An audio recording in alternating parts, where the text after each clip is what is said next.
हमारे चैनल को सब्सक्राइब करें, लाइक एंड शेयर करें। आज मैं आपको बताने जा रहा हूँ वैदिक काल। वैदिक काल का जो आरंभ हुआ है वो 1500 से लेकर 1000 ईसा पूर्व का माना गया है। ईसा पूर्व मतलब ईसा के जन्म से पहले। वैदिक काल में वेदों का बहुत बड़ा महत्व है। वेद 4 प्रकार के हैं। 4 वेद हैं तो 4 ही उसके उपवेद हैं, और जो रिलेटिव ब्राह्मण है वो भी अलग अलग है। ऋग्वेद की जो रचनाएं की हैं उसमें 6 ऋषियों का महत्वपूर्ण योगदान है।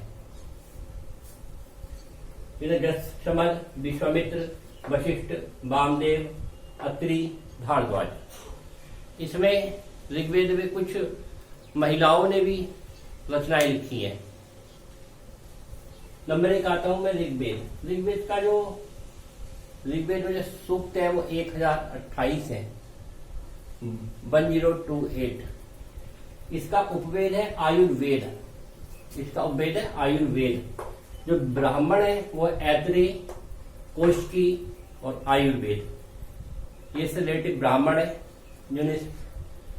नंबर 2 है यजुर्वेद। यजुर्वेद का उपवेद है धनुर्वेद। इसके ब्राह्मण है शतपथ और ऐतरेय। नंबर 3 सामवेद। सामवेद में मंत्र है 1875 और इसका उपवेद है गंधर्व वेद। ब्राह्मण है इससे रिलेटिव पंचविश। सामवेद को संगीत का पिता कहा जाता है। इंडिया में संगीत की जो शुरुआत हुई वो सामवेद से हुई। ये और जो वेद है वो गद्यांश में है, न गद्य रूप है। सामवेद गाया जा सकता है, गेय है। नंबर 4 है अथर्ववेद।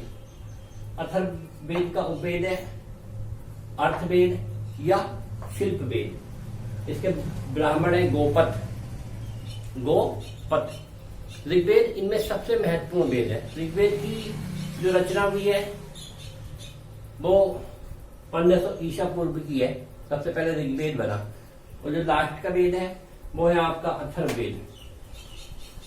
ऋग्वेद में सबसे जो महत्वपूर्ण जो देवी देवता का स्थान है वो है इंद्र के देवता, इंद्र देवता यानी कि वर्षा के देवता। इंद्र को आर्यों का युद्ध के नेता के रूप में देखते हैं, चिन्हित किया गया है।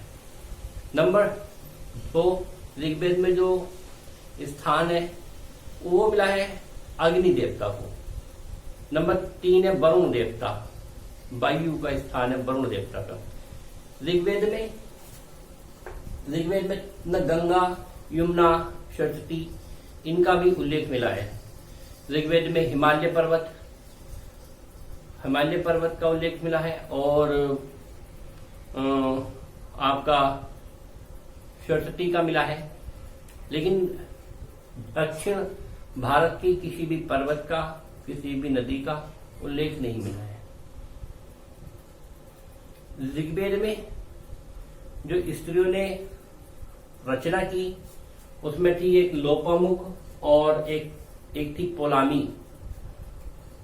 ऋग्वेदिक काल में लोग एक ही पत्नी को रखते थे, नहीं एक पत्नी थे। कुछ जो उच्च वर्ग के लोग थे वो उनमें एक से ज्यादा पत्नी रखने का रिवाज था। ऋग्वेदिक काल 2 वर्गों में विभाजित है, एक आर्य और दूसरे अनार्य। ऋग्वेद में पितृ पूजा का भी वर्णन मिलता है, पितृ की पूजा।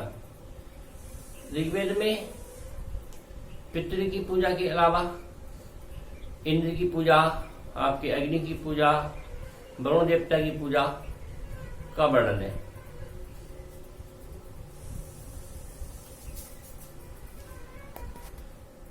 हाँ तो गाइस, अब मैं आपको वैदिक काल के 16 संस्कार बताने जा रहा हूँ जो ऋग्वेद में उल्लेखित है। 16 संस्कार बच्चे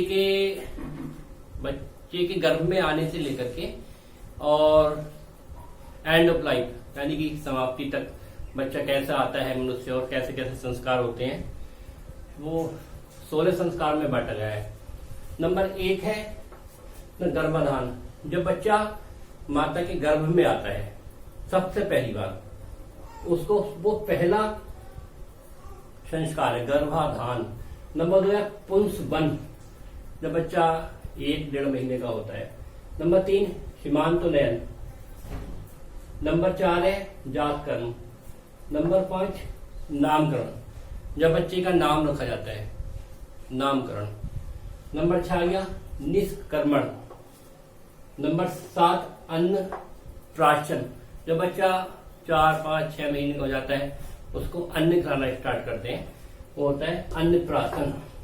नंबर 8 है चूड़ाकर्म। नंबर 9 है कर्णवेद, जब बच्चे के कान नाक को वेद दिया जाता है। नंबर 10 है विद्या आरंभ, जब बच्चा विद्या को आरंभ करना शुरू करता है, वो विद्या घर पे ही होती है पहली स्टार्टिंग तो। नंबर है 11 उपनयन। नंबर 12 आता है वेदारंभ, वेद, जब बच्चा गुरुकुल में जाता है पढ़ने के लिए, वेद पढ़ने के लिए जाता है। नंबर 13 केशांत, जब बच्चा केश रखता है, चोटी वगैरह रखता है।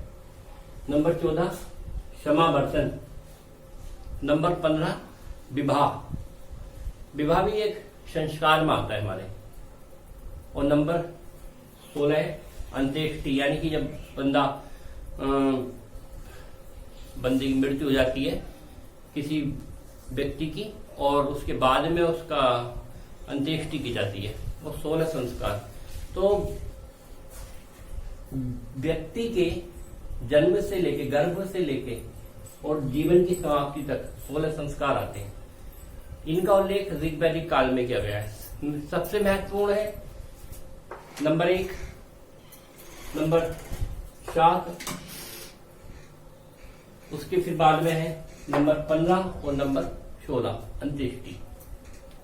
Okay, thanks.